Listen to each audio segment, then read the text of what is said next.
Hello प्यारे साथियों, कैसे हैं आप लोग। उम्मीद करते हैं आप लोग मस्त होंगे, व्यस्त होंगे और अपने पढ़ाई में मस्त होंगे। तो आज से हमारा ये सेशन शुरू होता है क्लास 12th फिजिक्स का। और इस चैनल पर जो साइंस का है विद्यार्थी, उन्हें संपूर्ण कोर्स करने के लिए मिलेगा बिल्कुल मुफ्त में। ठीक, तो अभी से ही जुड़ जाइए और अपने प्रिपरेशन को आगे की ओर ले चलिए। तो आज का क्लास हम लोग स्टार्ट करते हैं शुरू से, बिल्कुल बेसिक से, और एक-एक चीज़ का डिस्कशन किया जाएगा। तो आप लोग शुरू से अंत तक बने रहिए और आनंद लेते रहिए अपनी पढ़ाई का। तो चलिए, हमारा पहला इम्पोर्टेंट विषय है विद्युत आवेश क्या है, इसके मौलिक गुणों को लिखें। तो सबसे पहले हम लोग समझेंगे कि विद्युत आवेश होता क्या है, ठीक? और ये विद्युत आवेश का जो है गुण क्या होता है, इन्हीं के बारे में हम लोग चर्चा करने वाले हैं। तो सबसे पहले हम उनके गुण को समझने से पहले जो है, हम विद्युत आवेश को समझेंगे कि विद्युत आवेश होता क्या है। तो विद्युत आवेश वह गुण है, मतलब विद्युत आवेश गुण है, ठीक? किसी में गुण होता है, मतलब बहुत प्रकार का गुण हो सकता है, काला, गोरा, घमंडी, दयालु, ये सब गुण हुआ। उसी प्रकार जो है विद्युत आवेश में भी, आवेश, विद्युत का मतलब होता है करंट, ठीक? आवेश का मतलब होता है, तो आवेश का मतलब ही समझने जा रहे हैं। तो यहाँ विद्युत आवेश वह गुण है जिसके कारण, मतलब यह गुण के कारण किसी पदार्थ में आने से वह विद्युतीय गुणों को प्रदर्शित करने लगता है। मतलब जो है ना, ये आवेश में गुण होता है, ठीक? मतलब किसी, ये आवेश एक गुण होता है जो किसी वस्तु में मतलब चला जाता है। जैसे कि किसी व्यक्ति में जो है ये घमंड घमंड हो गया, तब ना उसे कहा जाता है घमंडी। उसी प्रकार जो है किसी वस्तु में आवेश जाता है तो उसे कहा जाता है विद्युत आवेश उसमें चला गया, और वह विद्युत के जैसा व्यवहार करता है। जैसे आप लोग देखते होंगे कि घमंडी घमंडी व्यक्ति किसको कहते हैं, जिसमें घमंड हो। घमंड जाएगा तो वो घमंडी व्यक्ति कहलाएगा। उसी प्रकार जो है किसी वस्तु में ये विद्युत जाएगा तो विद्युतीय आवेश कहलाएगा, उसमें आवेश उत्पन्न होगा और वो विद्युत जैसा व्यवहार करेगा। ठीक, आप लोगों को उम्मीद करता है आप लोग समझ गए होंगे कि विद्युत आवेश होता क्या है। तो किसी भी व्यक्ति को जो है, जैसे व्यक्ति को पहचानने के लिए उनका नाम दिया जाता है, उसका उसको भगवान ने उसे पहचानने के लिए एक शेप दिया गया है आदमी को। तो उसी प्रकार जो है विद्युत आवेश को भी पहचानने के लिए एक सिंबल दिया गया, जिसे क्यू से प्रदर्शित किया जाता है, यहाँ पर लिखा गया है। ठीक, आप लोग, उम्मीद करते हैं आप लोग समझ गए होंगे कि विद्युत आवेश होता क्या है। ठीक, अब उसके बाद आगे चलते हैं इसका गुण। जैसे व्यक्ति जो है, कोई गोरा होता है, कोई काला होता है, बहुत प्रकार का उनमें गुण होता है। तो उसी प्रकार जो है ये आवेश आवेश में भी बहुत प्रकार का गुण होता है। ठीक, तो विद्युत आवेश के मौलिक गुण निम्नलिखित है, मतलब नीचे दिया गया है। ठीक, विद्युत आवेश योगात्मक होते हैं। योगात्मक का मतलब जो है वो जोड़ के रूप में होता है। ठीक, जैसे आवेश संरक्षित होता है। आप लोगों को आगे बताएंगे कि आवेश का संरक्षण सिद्धांत क्या होता है। उनमें आप लोगों को पूरी तरह से यह पॉइंट क्लियर होने वाला है कि आवेश संरक्षित होता है। फिर उसी प्रकार आवेश अदिश राशि है। अदिश राशि का कहने का मतलब हुआ कि हमारा राशि जो है ना, दो प्रकार का होता है, एक अदिश, एक सदिश। ठीक, उसी प्रकार यह अदिश राशि है जिसमें परिमाण व दिशा असमान होता है, इनमें एक जैसा नहीं होता है। ठीक, उम्मीद करते हैं आप लोगों को ये क्वेश्चन समझ में आया होगा और ये हमारा एक पॉइंट खत्म होता है। और ये बोर्ड एग्जाम में बहुत ही इम्पोर्टेंट है, ये सवाल बनते ही रहता है। फिर अगले टॉपिक की ओर चलते हैं। ठीक, हमारा अगला टॉपिक है, अगला टॉपिक में है आवेश का क्वांटमीकरण। ये पॉइंट आप लोग ऊपर वाले क्वेश्चन में लिख लेना। ठीक, आवेश क्वांटमीकृत होते हैं। ठीक, ये भी एक गुण है आवेश का। ठीक, तो इसको हम समझने का प्रयास करते हैं कि आवेश का क्वांटमीकरण क्या है। किसी आवेशित वस्तु पर आवेश की मात्रा, ठीक, मात्रा मतलब आप लोग समझते होंगे कि उनका भार या उनकी प्रकृति उस पर निर्भर करती है कितना। तो इलेक्ट्रॉन ई के पूर्ण गुणज के रूप में होता है, अर्थात एक वस्तु से दूसरे वस्तु में इलेक्ट्रॉन का स्थानांतरण केवल पूर्णांक संख्या में ही हो सकती है, ना कि भिन्न या दशमलव में। इसका सर, आप लोग बोलेंगे कि हमें समझ में नहीं आया, आप क्या बक रहे हैं। ठीक, तो हम बक नहीं रहे हैं, आप लोगों को समझाने का पूरा प्रयत्न कर रहे हैं। अब समझाते हैं कि इसका मतलब क्या हुआ आवेश का क्वांटमीकृत। ठीक, आवेशित किसी आवेशित वस्तु पर आवेश की मात्रा है। मात्रा है, आप लोग ये समझ गए होंगे कि मतलब वस्तु पर ये आवेश की मात्रा है, ठीक। और ये मात्रा जो है ना इलेक्ट्रॉन के पूर्ण गुणज के रूप में होता है। मतलब ये प्लस माइनस में भी हो सकता है, ठीक। ऐसे हो सकता है ना कि 2/3 ये भिन्न का रूप हुआ, 3.4 ऐसे में नहीं होता है, ठीक। या तो प्लस में या तो माइनस में। यहाँ Q बराबर एन, ये बहुत इंपॉर्टेंट फार्मूला है, इसे आप लोग याद कर लीजिएगा, ठीक। जहाँ n बराबर दिया गया है +-1 2 3 एनसोनेट, ठीक। तो ऐसे ही मतलब इस प्रकार जो है हम किसी भी वस्तु में इलेक्ट्रॉन का स्थानांतरण भिन्न के रूप में नहीं कर सकते हैं, केवल नंबर के रूप में कर सकते हैं, ठीक। आप लोगों को क्लियर हुआ होगा। और ये भी सवाल काफ़ी इम्पोर्टेंट है, बोर्ड एग्जाम में बनते रहते हैं। तो फिर हमारा अगला टॉपिक है, ऐसे ही आप लोग जुड़े रहिए।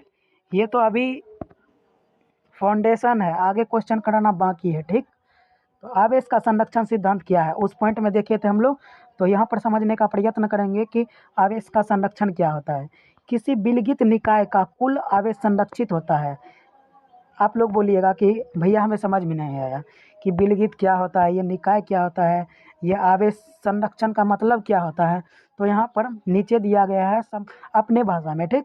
आवेश ना तो उत्पन्न किया जा सकता है और ना ही नष्ट किया जा सकता है, ठीक।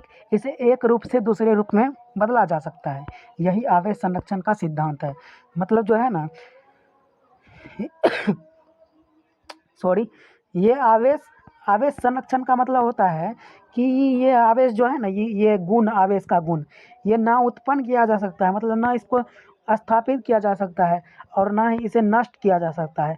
तो बोलिएगा ये कैसा आदमी है भाई, अमर तो नहीं है, ये आदमी नहीं है भाई, ये गुण है हमारे फिजिक्स की दुनिया में। ये आवेश का संरक्षण है ना, तो आवेश को ना तो उत्पन्न किया जा सकता है और ना ही नष्ट किया जा सकता है, बल्कि एक रूप से दूसरे रूप में बदला जा सकता है, ठीक। जैसे हम लोग दूध लेते हैं, ठीक। दूध दूध को दही में बदलते हैं, तो इसी प्रकार जो है आवेश भी एक रूप से दूसरे रूप में बदला जाता है, ठीक। तो आप लोग इसे भी समझ गए होंगे। इस प्रकार ये विलगित विलगित मतलब कोई निकाय होता है, ठीक। आगे हम लोग पढ़ाएंगे इसको, तो उसमें अच्छे से समझ जाइएगा कि निकाय का मतलब क्या होता है। और सॉरी, तो आप लोग समझ गए होंगे कि आवेश आवेश को ना तो उत्पन्न किया जा सकता है और ना ही नष्ट किया जा सकता है। बस यही आप लोग याद रखिएगा, ये भी इम्पोर्टेंट सवाल है, इसे भी आप लोग कर लीजिएगा, ठीक। अगले टॉपिक में हमारा ये इस चैप्टर का सबसे महत्वपूर्ण टॉपिक है, कूलॉम के नियम को लिखे तथा इसकी सीमाएं लिखे। ये कूलॉम एक वैज्ञानिक था, ठीक। आवेश के बारे में, आवेश जब दो गो आवेश रहेगा ना तो इनके बीच बल लगेगा, और बल लगेगा जब भी कोई, देखो ये भी पहलवान है, ये भी पहलवान है, दोनों बल लगाएगा, ये कुश्ती लड़ने जाएगा तो ये बल लगाएगा। उसी प्रकार हमारे फिजिक्स की दुनिया में ये दो आवेश होता है, ठीक। और आवेश के भी बीच बल लगता है, और उसी बल को ज्ञात करने के लिए ये जो वैज्ञानिक है कूलॉम, वो नियम दिया, जिसे कूलॉम का नियम कहा जा सकता है। और इसकी सीमाएं, मतलब ये कूलॉम के नियम कहाँ कहाँ लग सकता है और ना ही लग सकता है, इसको बोला है क्वेश्चन में लिखने के लिए। तो उत्तर, हमारा उत्तर है किन्हीं दो स्थिर बिंदु आवेशों के बीच लगने वाला आकर्षण व प्रतिकर्षण बल उन दोनों आवेशों के परिमाण के गुणनफल के अनुक्रमानुपाती एवं उनके बीच के दूरी के वर्ग के व्युत्क्रमानुपाती होता है। तो आप लोग बोलिएगा सॉरी, तो आप लोग बोलिएगा कि सर हमें समझ में नहीं आया। तो हम बोलेंगे कि समझ में कैसे नहीं आएगा। देखो, किन्हीं दो आवेश, बिंदु आवेश, ये बिंदु आवेश है, ठीक। रुकिए इसको पहले गायब करते हैं। ये मान लो कि ये आवेश है Q1, ठीक। और ये है Q2, दो बिंदु आवेश है, ये स्थिर है ना कि गतिमान है, ठीक। और इनके बीच जो लगने वाला आकर्षण बल, आप लोग नोट कर लीजिएगा इंपॉर्टेंट पॉइंट, कि दो समान सजातीय आवेश एक दूसरे को प्रतिकर्षित करता है और विजातीय आवेश एक दूसरे को आकर्षित करता है, ठीक। आप लोग समझ बोलिएगा कि हमें समझ में नहीं आया कि किसे सजातीय आवेश कहते हैं और किसे विजातीय आवेश कहते हैं।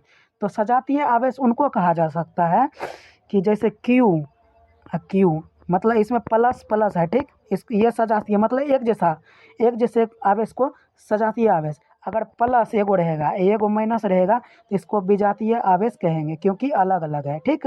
तो सजातीय आवेश के बीच कौन सा बल लगता है? प्रतिकर्षण बल। और विजातीय आवेश के बीच कौन बल लगता है? तो आकर्षण बल। और ये बिंदु आवेश माइनस भी हो सकता है और प्लस भी, तो इसीलिए यहाँ पर लिखा गया स्पष्ट करके आकर्षण वो प्रतिकर्षण बल उन दोनों आवेशों, मतलब ये दोनों आवेश Q1 Q2 उनके परिमाण मतलब Q1 Q इंटू 2, ठीक, यहाँ नीचे दिया गया है, आप लोग को समझाएंगे। और उनके बीच के दूरी के वर्ग के व्युत्क्रमानुपाती होता है, तो इसको नीचे समझेंगे। माना कि दो स्थिर बिंदु आवेश Q1 Q2 जिनके बीच लगने वाला आकर्षण व प्रतिकर्षण बल F है, तो बल को हम लोग F से सूचित करते हैं। तो तब कूलॉम के नियम के अनुसार ये जो नियम दिया है, ठीक, तो देख लो डेफिनेशन में क्या है। F समानुपाती Q1 इंटू Q2 है ना, यहाँ पर देखो दोनों आवेश के परिमाण यही ना हुआ, Q1 और Q2, ये समानुपाती है यानी अनुक्रमानुपाती है इनके परिमाण मतलब ये Q1 Q2 इसके गुणनफल के अनुक्रमानुपाती है। यहाँ पर इंटू का मतलब गुणनफल हुआ, ठीक है, F समानुपाती ये इसको समीकरण 1 माने। फिर उसके बाद है उनके बीच के दूरी के वर्ग के व्युत्क्रमानुपाती होता है, तो यहाँ पर 1/r², ठीक, ये r दूरी हुआ, उनके बीच के दूरी के वर्ग के व्युत्क्रमानुपाती हुआ, तो इसको समीकरण 2 माने, ठीक।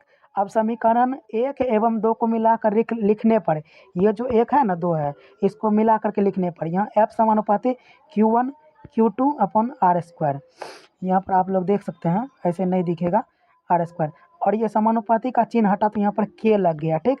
कोई भी आप लोगों अच्छी तरह से जानते होंगे कि समानुपाती का चिन्ह हटता है तो वहाँ के एक स्थिरांक लगता है, ठीक। और ये स्थिरांक का मान होता है 1/4πε0, इसका मान होता है, ठीक। तो यहाँ के पर हम मान रखेंगे, तो 1/4πε0 Q1 Q2/r², यही ये नियम है, ठीक। और जहाँ क्यू नोट नहीं, एप्सिलॉन नोट वायु अनिर्वात की विद्युतशीलता है। आप लोगों को विद्युतशीलता का टॉपिक हम लोग क्लियर करवाएंगे कि विद्युतशीलता क्या है। और ये 1/4πε0 का मान होता है 8.85 इंटू 10⁻⁴, यहाँ पर 12 के ऊपर जो है ना माइनस लगा देना, इस प्रकार हमारा यहाँ पर हो जाएगा 1/4πε0 का मान 8.85 into 10⁻⁻12 coulomb square Newton coulomb square पर न्यूटन मीटर स्क्वायर, ठीक, इसका ये हुआ। तो यही है कूलम का नियम। अब इसकी सीमाएं देखते हैं, बिल्कुल इसी तरह से लिखना है, एक भी नंबर नहीं कटेगा, लिख के दे देता हूँ, ठीक। अब इसके नियम की हम पुष्टि करते हैं, तो नियम इसका क्या कहता है, कूलम के नियम की सीमाएं, मतलब ये कूलम के नियम कहाँ कहाँ लग सकता है और कहाँ कहाँ नहीं लग सकता है। तो कूलम के नियम स्थिर आवेश के लिए सत्य है, मतलब ये कहीं एक दूसरे से नहीं जाना चाहिए, मतलब एक जगह ही रहना चाहिए, तभी ये नियम लगेगा, ठीक। यह बड़ी दूरियों के लिए प्रयुक्त है, और 10 पर पावर यहाँ पर माइनस लगा देना, ठीक। यहाँ पर टाइपिंग थोड़ा मिस्टेक हो गया है, तो -12 से कम दूरी के लिए नहीं लगता है, मतलब यह बड़ी दूरी के लिए लगता है, ना कि छोटा। आप लोग बोलेंगे कि कितना बड़ी दूरी लेना है, तो बस यहाँ पर जो है ना 10 के पावर -12 से कम दूरी का नहीं लगेगा, उससे ऊपर का लगेगा, ठीक। ये भी पॉइंट क्लियर है। गतिमान आवेश पर यह नियम नहीं लग सकता है, ऊपर हम बोले ना कि ये स्थिर आवेश के लिए सत्य है, ना कि गतिमान आवेश के लिए। तो हमारा ये 4 टॉपिक यहाँ पर क्लियर होता है। अगले टॉपिक के लिए आप लोग चैनल को सब्सक्राइब कीजिए, और इसी चैनल पर अगले वीडियो आएंगे, तो आप लोग इसे बाद में देखते हैं तो हमारे प्लेलिस्ट में जाइए, या तो हमारे चैनल के प्रोफाइल में विजिट कीजिए, वहाँ पर आप लोगों को फुल वीडियो मिल जाएगा। आप लोग इस तरह से फ्री में जो है अपना क्लास 12 का संपूर्ण कोर्स इसी चैनल पर कर सकते हैं। तो हमारे मेहनत के लिए एक लाइक बनता है, आप लोग लाइक कर दीजिएगा, क्योंकि लाइक करने से कुछ जाता नहीं है, बस हमारा मोटिवेशन बढ़ता है और हमारी मेहनत सफल होती है। तो यहीं पर अपनी वीडियो को समाप्त करते हैं, और अगले टॉपिक का इंतज़ार कीजिए, अगले टॉपिक जल्द ही लेकर आएंगे।